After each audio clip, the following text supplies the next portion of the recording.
161 episodes, 5 platforms, one person doing all of it, and he's a full-time professor. Every design involves people, and to make better designs, you need to understand people. I just sat down with Gary David, a sociology professor at Bentley University who runs Experience by Design, a podcast with over 161 episodes. He's a complete one-man operation, recording, editing, posting across 5 platforms, all while teaching full-time. I turned my sociological interviewing skills into podcasting opportunities. Gary uses a research technique called ethnographic interviewing to run his conversations. He can walk into any topic cold and pull out layers by asking questions rooted in culture, language, beliefs. He demonstrated it live. Creation should at some level be challenging and hard and require us to think. And when you remove friction, it doesn't mean things get better automatically. That's where Content Stash sits. It handles the operational overhead, auditing, labeling, repurposing across platforms, so creators keep the friction where it matters, in the creative work itself.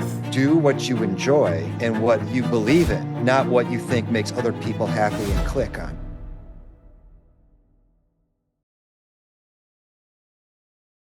Gary, take me back to before Experience by Design existed, which is your podcast. What made a sociology professor decide to start a podcast in the first place? Actually, my podcasting began well before that with a podcast called Elevation Trail, which was a podcast dedicated to endurance sports, ultra marathoning, trail marathons, long distance events. And that I became part of that through research I was doing on endurance sports and ultra marathon running. So I've been always interested in podcasting from back around its inception. And I'd taken a break since that podcast ended and decided it was the right time to start a new project with the person that I co-created it with at the time. And we said, you know what, this is a new exciting space and it would be fun to get on the microphones and interview people who are doing really interesting work. And personally, I love long distance running. My goal at some point would be to do an ultra marathon. Ultra marathon's 100K, correct? It depends. It can go anywhere from 50K to 100K to 100 miles. So, and anywhere in between. So there's not an official distance, but it's technically, generally speaking, anything over a marathon is an ultra marathon. But even if you're running a marathon distance on trails, that can take you quite a while depending on the terrain. So it's a combination of distance, but also time and effort and terrain that's associated with defining it as an ultra. Love it. And with Experience by Design, mind sharing a little bit about your podcast? What is it about? Who is your typical viewer and what topics you usually cover? Well, the catchphrase I like to use is where we explore experience designs of all kinds. And so originally it came out of looking at user experience, customer experience, employee experience, patient experience. We live in an age of experiences where people are looking at not just products, but creating experiences for their target audiences. And there is so much happening in this space under this notion of experience design that the podcast was aimed at. Let's talk to anybody who's operating in the space of creating intentional experiences. And we have a range of folks from more traditional UX or CX into museum design, participatory art projects, brand experiences, digital experiences, patient experiences. At the end of the day, I just like to talk to people who are doing interesting things and get into their own backstory about what drives them to do the work that they're doing. And what we find is that there's a lot of people who have a lot of really interesting stories to tell, who are very passionate about their work and are passionate about making people's lives better through the experiences they create. Your podcast tagline is exploring experience design of all kinds. How did you land on that framing versus something more niche? Do you have favorite niches to explore? Well, I think the reason why we didn't do it more of a niche, especially around customer experience or employee experience or user experience, was it would be too hard to get guests and it might be too repetitive. I mean, no offense to those who have niche podcasts, but I really don't want to talk to the same people in the same industry about the same things.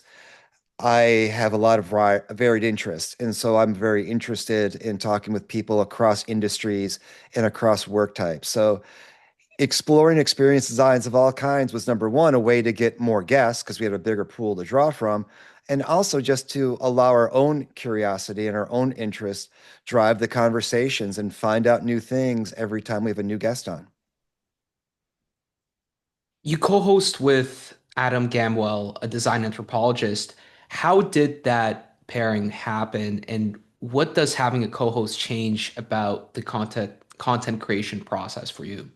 Well, I should add that Adam used to be on. Adam had to drop off because of work and family obligations. But the way we started was we actually met at a applied anthropology conference, and he was part of a session on essentially public anthropology, or how do we communicate academic knowledge to a broader audience. And he was doing his PhD in a school that was right down the road from where I was teaching.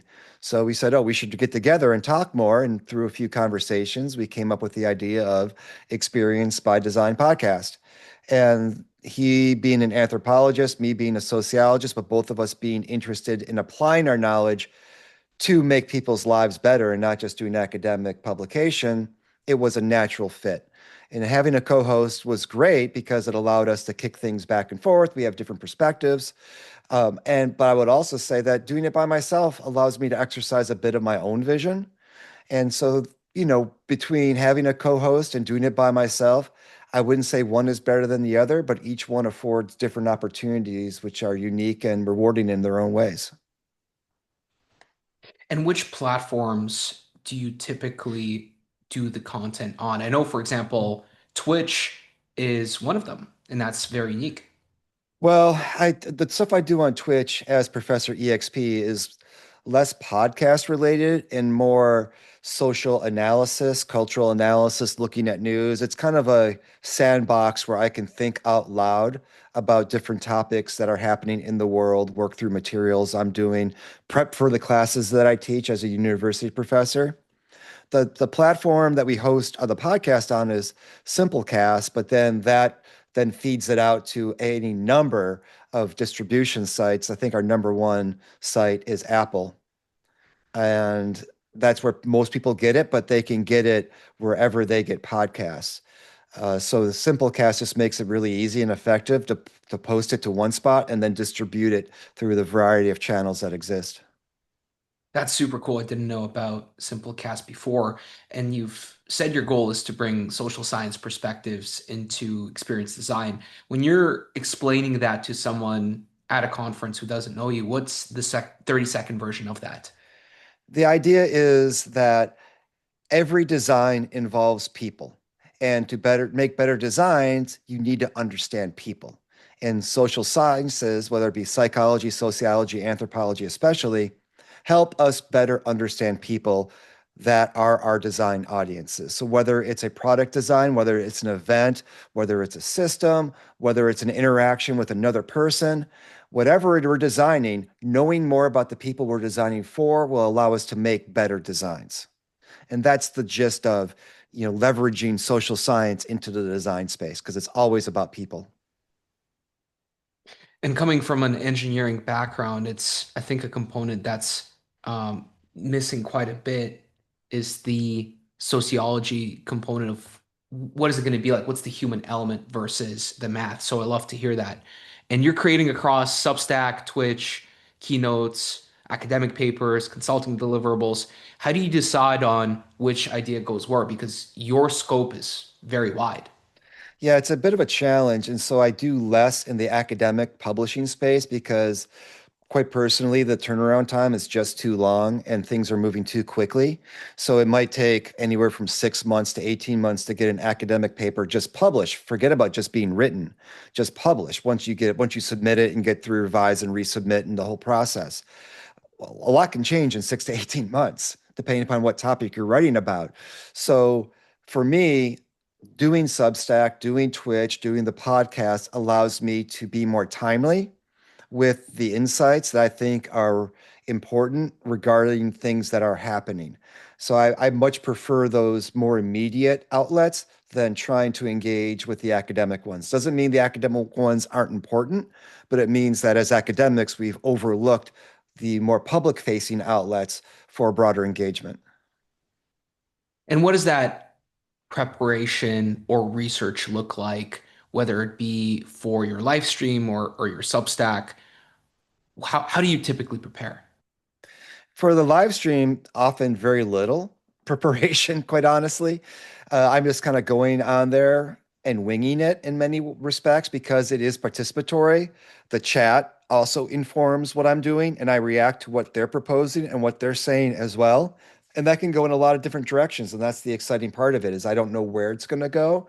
And so there's a lot of chasing different topics or different themes and seeing how they interconnect. With the Substack, it's more intentional in terms of I see a story, I see an academic paper, I want to comment on it, I have a thought in my mind that I want to express. And so that I'll do research, reading things, preparing my thoughts, doing it that way. And for the podcast, I do a pre-interview with my guests to learn more about their work. I look at their materials online. And so I'll do some prep work there to prepare some lines of exploration and questioning so that I can engage them more deeply with their work and their lives. And what is the cadence of posting? Do you do one story a week? Do you have some sort of quantity in mind that you aim towards when it comes to producing the variety of content that you create? That gets tricky as well. The beginning of 2025, I was doing a YouTube video a week and then doing a podcast a week. I got so many requests to be on my podcast that now I'm doing a podcast every week and I have episodes scheduled out through May. So that's how much I'm backlogged with people who have appeared on Experience by Design. And then I'm trying to get a blog post out a week. But again, because my full-time job as professor, that takes precedence. I have to work through all the grading and the school prep along with the podcast, along with the blog, and along with live streaming. So it's a lot of balls to juggle in the air, but I think all of them make me more effective as a teacher, as a professor in the classroom, and also engaging with clients in consulting projects that I might have. Between all the different types of content that you do you typically find that there is that one channel or that one distribution outlet or that one social media where if you were to dedicate 20% of your efforts, you would get 80% of your results? I'm not quite sure because when we talk about results, I always like to talk about my results in air quotes because, what's a successful podcast, for instance? Most podcasts get no listeners, right? So compared to that metric, I'm very successful. But compared to big podcasts, I'm nowhere near that. And so I think for doing a podcast, the number one metric is do you enjoy it? Does it give you pleasure? And I think less about what the listener numbers are. And there are no revenue numbers because I make no money doing it. What the listener numbers are, and am I having fun meeting new people and learning about the work that they do? And so for me, the number one outlet is the podcast because it allows me to have focused conversations with people doing interesting work. And I learn a lot through that. I also enjoy doing Twitch because I learn from people around the world doing that and it allows me a chance to, with a undirected way, explore different topics, and it makes me more creative. So I think it's the right tool for the right job versus, which one is the best. They're each the best relative to what I can accomplish with them. And as long as I keep my focus on what I'm trying to accomplish with each, then I'm very satisfied with the results. Do you find your audience engaged more on one social media platform as opposed to the others for your topics, your niche? The I think for me, the number one platform is for the podcast. I really don't engage the podcast on any other socials like Twitch or Threads or Instagram, just because I'm a one-person operation. LinkedIn is if I'm, talk about where I post this stuff, it's primarily LinkedIn, where I try to get most of my traction because it's a professional audience. But again, for a single person creator, I'm doing everything myself. It's a big lift to try to manage all of those different areas. And I know there's different tools to help me with that. But rather than throwing things out across a lot of different areas, I've decided just to try to focus in on some of my core areas like LinkedIn, a professional audience, and leverage my presence there. And between all the different outlets for your content, is it different goals? Or do you have one unifying goal behind this content? And what would be that goal? An ultimate goal would be kind of to be positioned as a type of thought leader and to be a person who allows others to expand their horizons on what experience design can be and to draw from other people's professional journeys and their creative inspirations and their professional output. One of the things I come to appreciate is that all of us at the end of the day are just trying to grind out our existence in life. And a lot of people are trying to do it individually with new ideas, new startups, new initiatives. We're all trying to do the same thing, which is just trying to exercise our creativity and our passion and our mission in a way that is recognized by others. And the podcast that I do gives people a platform to do that. And it gives me a platform to do that. And so at the end of the day, doing the podcast and being out on these different socials allows me and the guest to accomplish the same goal, which is to follow our passions, deliver our message, speak our truth, and try to leave an impact on the world that's greater than if we didn't. Love it. And that resonates with me a lot because I had one specific interview. I enjoy cigars and I have a cigar channel. And one of the guests that I interviewed, Ike Shikade, he ended up saying something along the lines of triple down on the things that you already love doing and do get paid to do things that you would do for free. And not revenue generating on that podcast at all yet, maybe one day, but it solidified in my mind the idea that the things that I enjoy doing are probably worth doing. And if something comes out of them, great. If I've been nothing comes out of it, at least I'm there for the journey. I've been doing experience by design now for over 6 years. I think we've made $5 in that time. So not quite the revenue growth projection that you want to have. However, it's enriched me in any number of areas. So one of the things that I have started to do is through my podcast host, I've tried to arrange internships for my students. I've done class projects for different classes, undergraduate and graduate. We've had different client projects for graduate students. So it really does help to be a funnel to create engagement between my students and professional organizations and opportunities, as well as, like I said, make me better in the classroom. So if I'm talking to a student about something they're interested in, like finance, I can say, oh, by the way, I just had an interview with somebody who does financial wealth management. Go check it out. Or I just talked to somebody who's focused on employee experience and building collaborative cultures. Go check that one out. We just had an episode on AI. Go check that out. I could not be that good if I didn't have these conversations.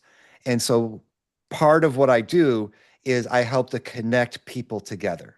And I'm the conduit through which that happens because I'm the one hosting the conversation. So at the end of the day, it's not about me, it's about others. And that's the revenue, that's the payback, that's the benefit.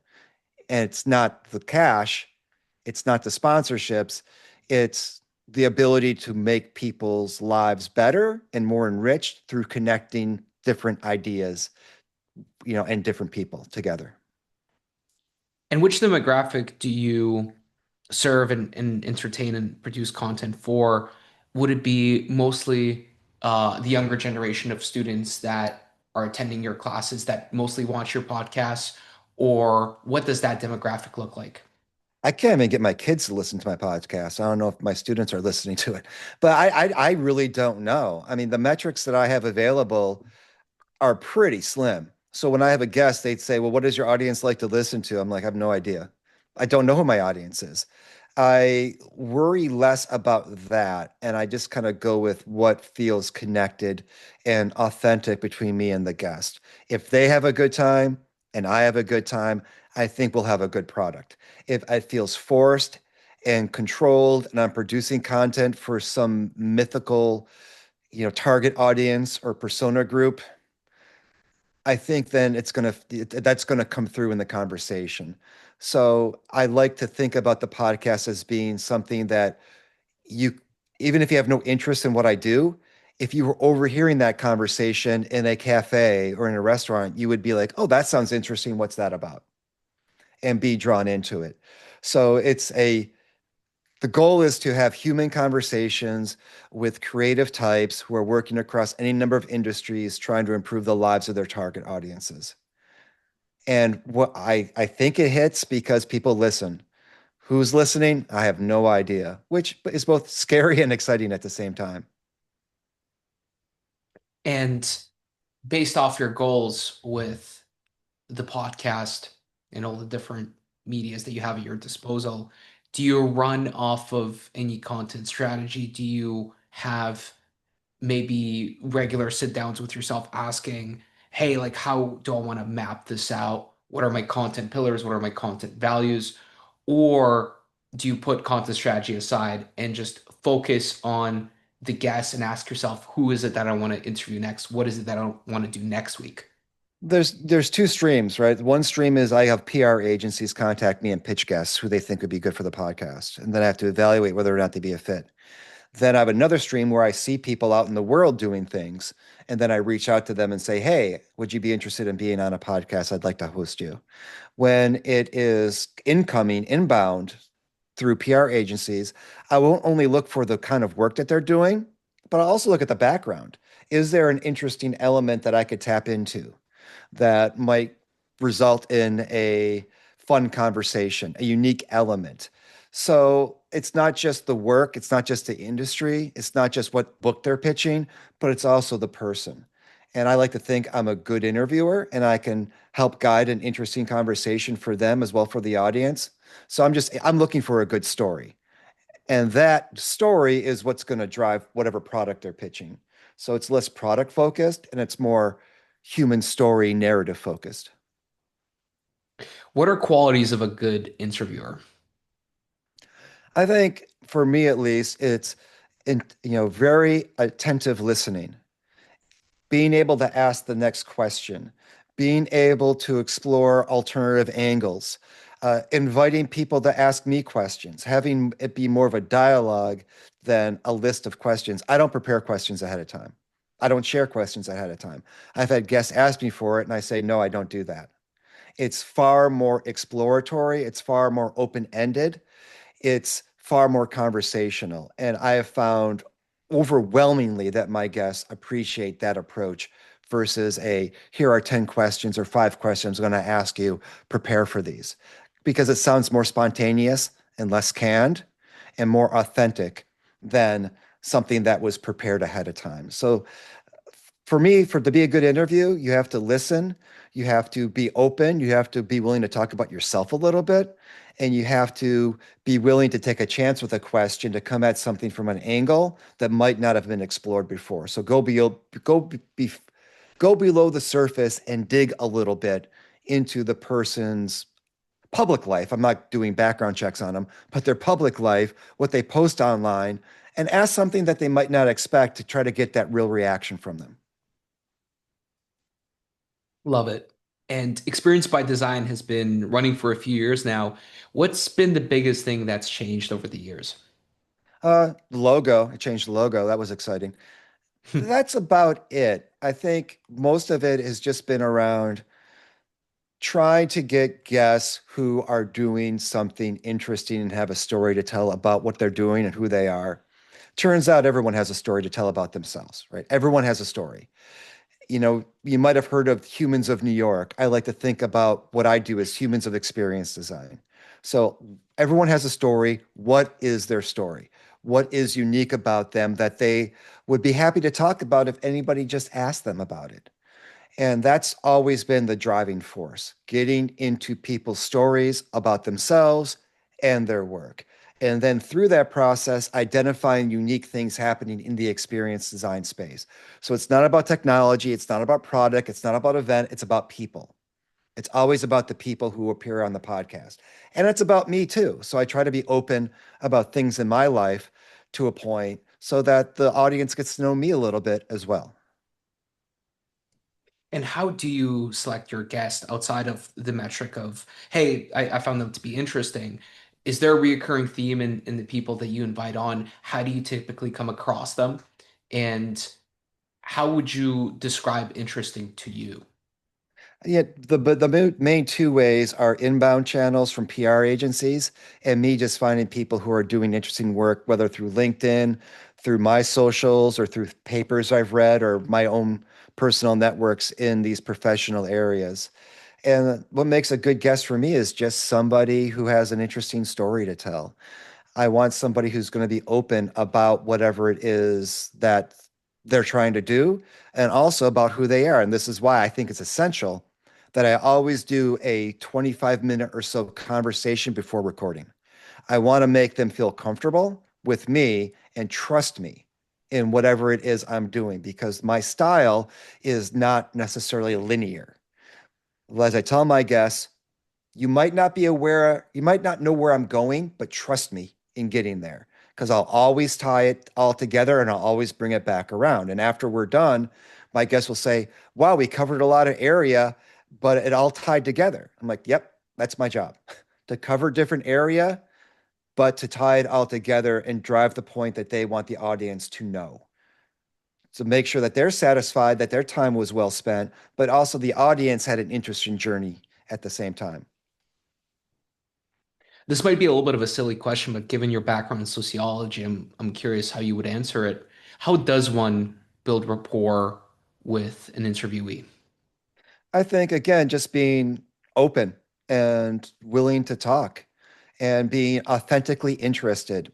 I interview people for a living before I started doing the podcast because I'm a researcher. And the kind of research I do requires me going out into the field and talking with people. In my experience, if you are really interested in an authentic way about people's stories, they will tell you, whether it be for research, a podcast, or sitting at a bar. People will tell you their stories if you show you're interested and if you listen attentively and if you ask questions that show you are interested. That is the main thing, is just I turn my sociological interviewing skills into podcasting opportunities. And there's a technique called ethnographic interviewing, which has to do with researching cultures. And that's what I do. I do ethnographic interviewing of the people on my podcast to create compelling narratives for the audience. So it's just applying what I know how to do as a sociologist in a podcast environment. Mind elaborating a little bit more on ethnographic interviewing? Right. So you were talking about being interested in cigars. I might ask, at what time did you first become interested in cigars? Where did your interest come from? How has your interest evolved? Have you ever had to deal with people who, when you lit up, gave you a dirty look? How do you deal with people responding to the smell? How do you know if someone's a cigar aficionado? What makes us, are there different levels of people being cigar aficionados? I just came up with all those questions really quickly without preparing anything because it all has to do with culture. So I could interview you about liking cigars without necessarily knowing anything about cigars because I'm really interested.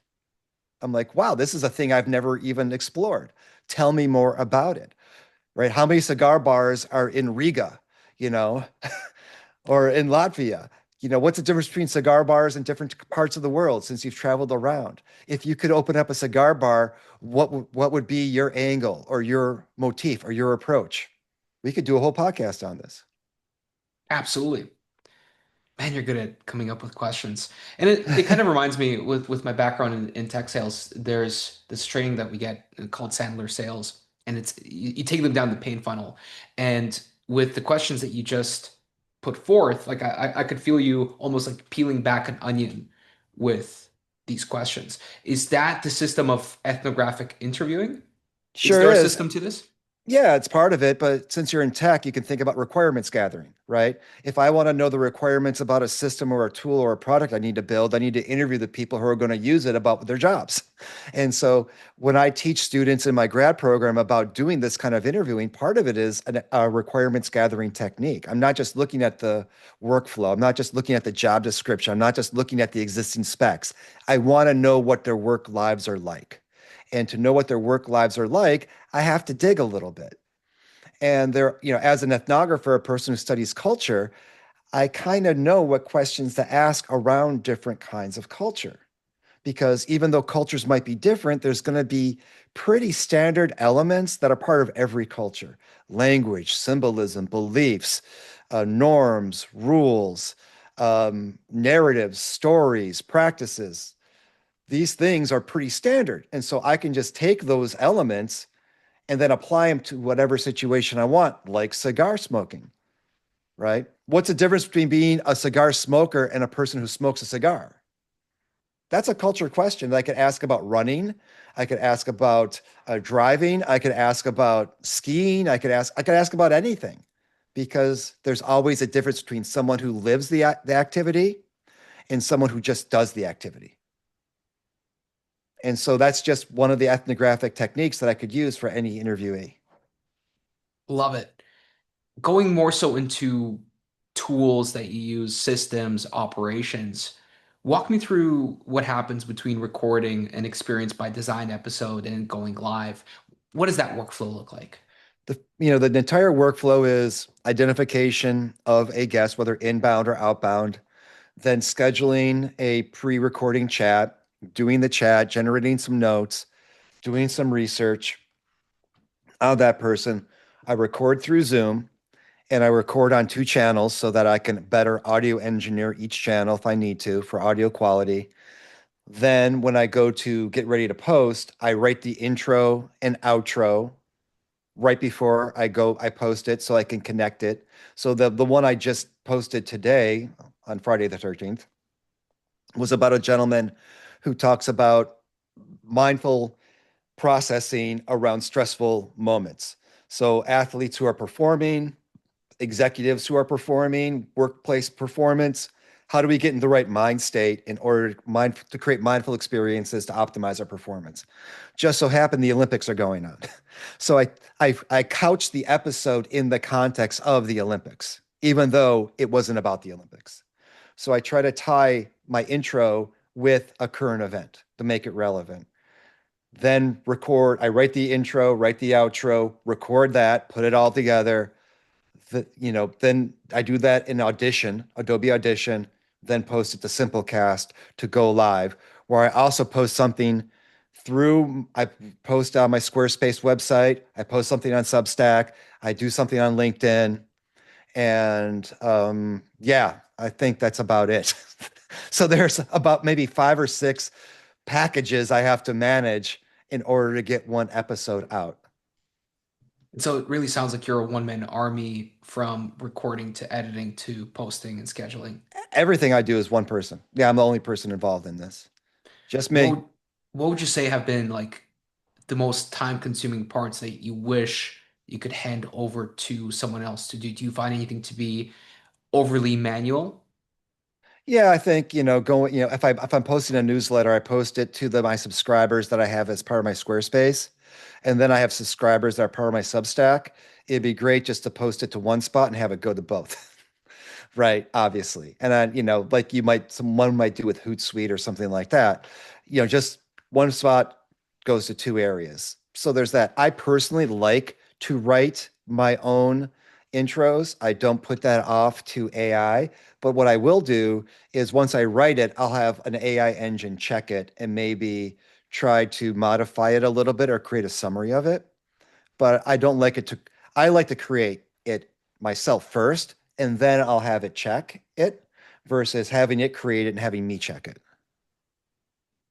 But I like What have writing. So, Love it, love it. And what have been your like favorite AI tools as of recent?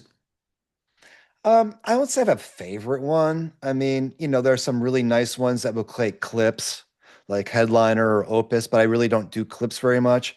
I'll Mhm. give all my raw files to my guest if they want them. And if they have people to create clips, knock yourself out. So I don't use the video. I but I record the video and I will give them the video if they want it. I will give them the audio files if they want it. They can create clips.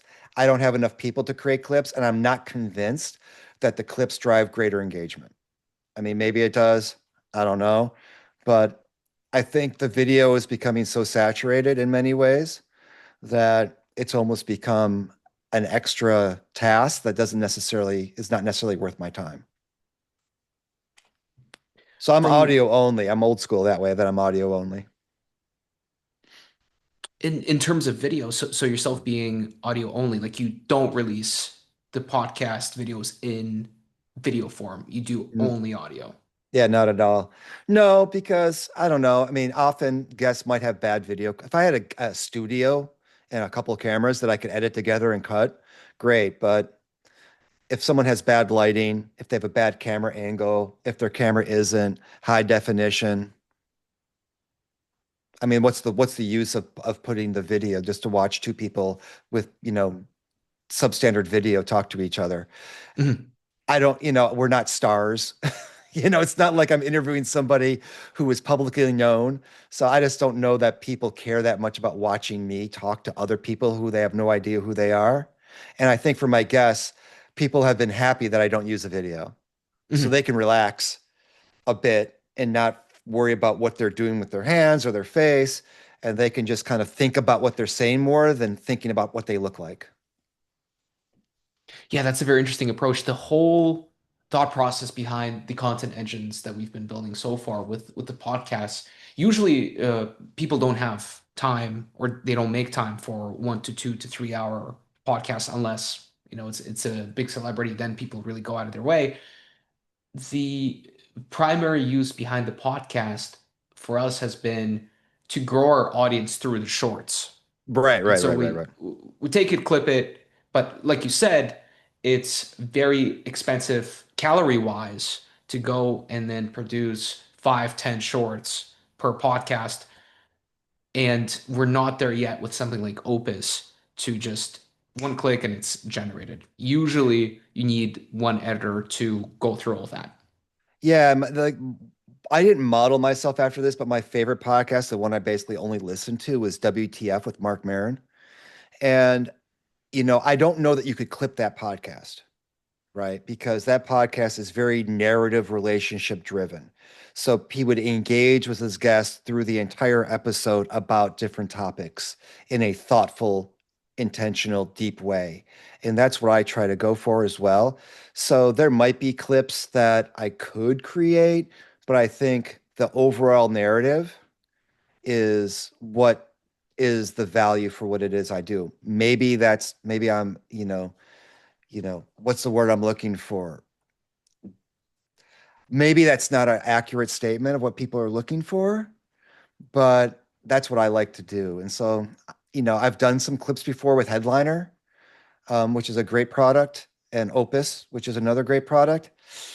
I just don't know if it's worth the effort, but I do know most podcasters are looking for the clips, but professional audiences is a different kind of beast. And I think they're looking more for the story than the clips. I could be wrong though. I mean, I haven't done any research on this.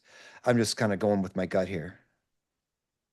And I guess it depends on the audience because if you attract the kind of audience that's really there for the narrative and the deep story, because sometimes it does get 1 to 2 hours to really build that rapport and get deep enough into the conversation to get to all the juice, but without getting the context of the story, it's like opening a book halfway through and not understanding Yeah. anything. And usually like my episodes, my interviews are 45 minutes or so, 50 minutes. And my podcast length generally is around an hour. No, maybe a little bit more, maybe a little bit less. And so I don't know if people are dumping out. I don't know if they're staying in. But again, there can be an element of chasing one's tail for what?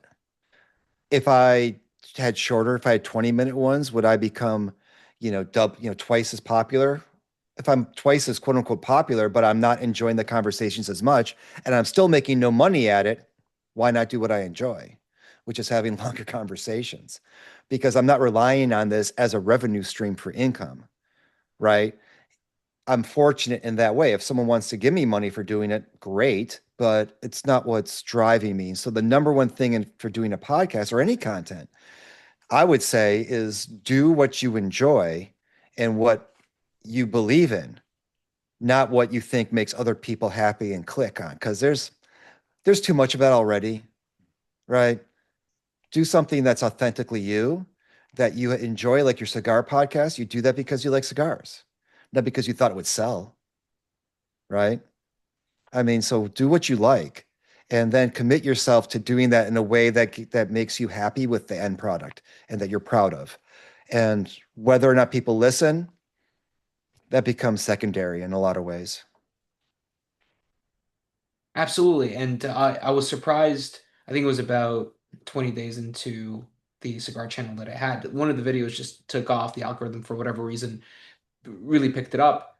And I was just telling myself, like, if I had, instead of 40,000 followers, 1,000 followers, I'd still be doing the same thing. Yeah. Like, it really wouldn't change. Yeah, wouldn't matter at all. And I put stuff on YouTube. Some of it has 20 views, some of it has over 1,000 views. I'm never probably going to have a million, no matter what I do, right? I used to run marathons a lot. You talked about distance run. I used to run a lot of marathons, and I was a pretty good marathoner for an amateur. Okay, I could run sub 3 hours. No matter how hard I trained, I was never going to be an elite marathoner. No matter what I did, I just didn't have that in me. It wasn't part of the genetics. And so I could kill myself running more, running more, running more, and probably not get that much faster because I was kind of capped at my pure genetic athletic ability. So it's one of those trade-offs. You can put a lot of time into something, and it doesn't mean that the amount of increased time you put in is going to yield increased output in terms of results. So you got to figure out, what about where was my hit rate? And I know about where I live in terms of the kind of content I do, the kind of person I am, my age demographic. I know about where I'm going to be. And so I'm happy to live there and not chase something bigger that is going to be, you know, unachievable. I'd rather sit where I'm at and have things that I think for me and my guests have high value and just kind of work there than how do I get 40,000, followers with this? Probably never going to happen given the topic, but that's okay because the people I do reach do appreciate what it is that I do. And it sounds like you have more so of an outcome independent approach to content and your art. You're doing it genuinely because you enjoy doing it. Yeah, I think I like the way you said art because I know plenty of artists and most will never be well known. Most will never sell one piece of artwork. They're, if you are trying to make a living doing art, just selling paintings, it's a tough road. If you're trying to make a living doing content, good luck, whether it be Twitch, whether it be Instagram, TikTok, podcasting, Substack, whatever. There's a very select few who can do that, make a living doing what it is that they do in terms of content creation.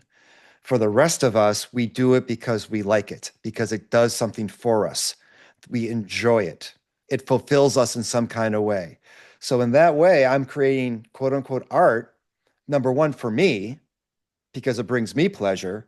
It brings pleasure for my guests. And then it can bring pleasure for that select audience that finds my content interesting. And rather than trying to be something bigger to a broader audience, I'm happy to have that niche. Now, if more people want to listen, great. But I know that not everyone is going to be as interested in the topic, and that's fine too. Tracking that, we're almost at time. Would you have a few extra minutes for a quick rapid round fire of questions? Sure, why not? Perfect. Question number one.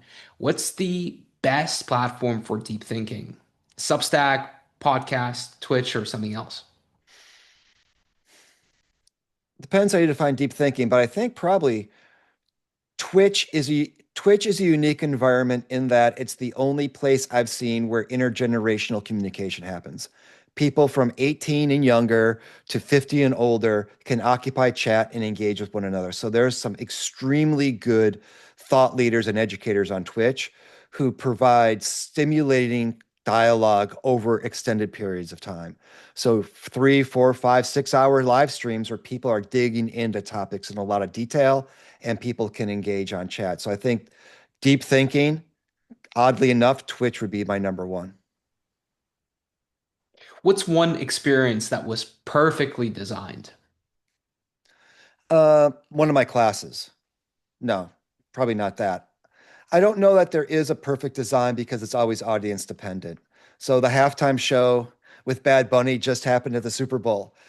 A bunch of people loved it, and some people really hated it. Some people, it was the highest form of art, and for some people, it was the lowest form.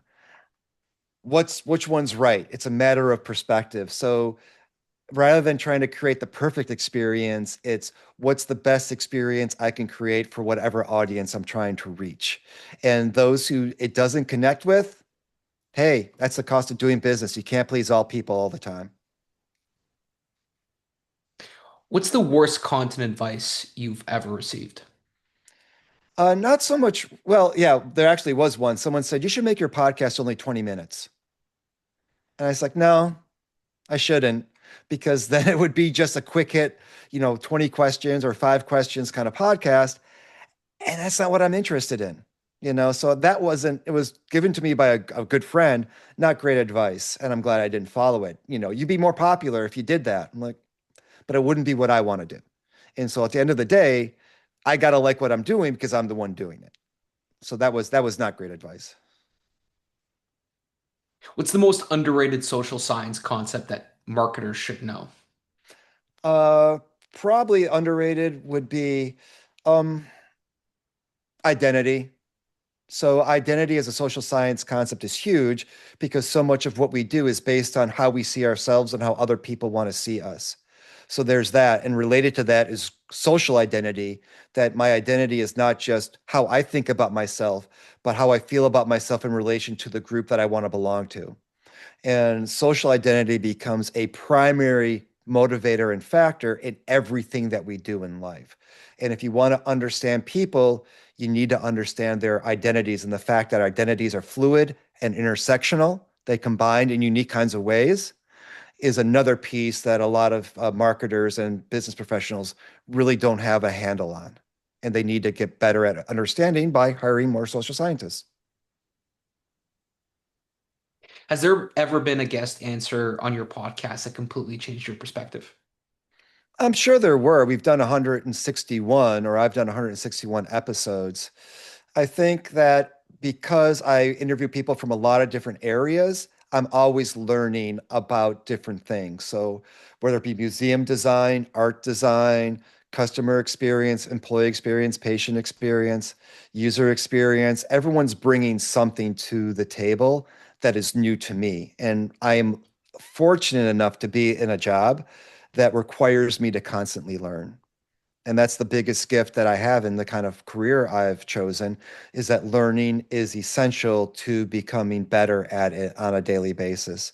So I can't have one thing, but I would say that all of my guests always give me something unique that allows me to think more deeply about whatever topic we're talking about. AI and content creation. Are you excited or concerned? I'm concerned about AI in general, just because I was just talking about this on my Twitch stream today. A lot of people are making pronouncements of the head of AI at Microsoft or CEO of AI at Microsoft was saying, yeah, in 12 to 18 months, most white collar careers will be gone.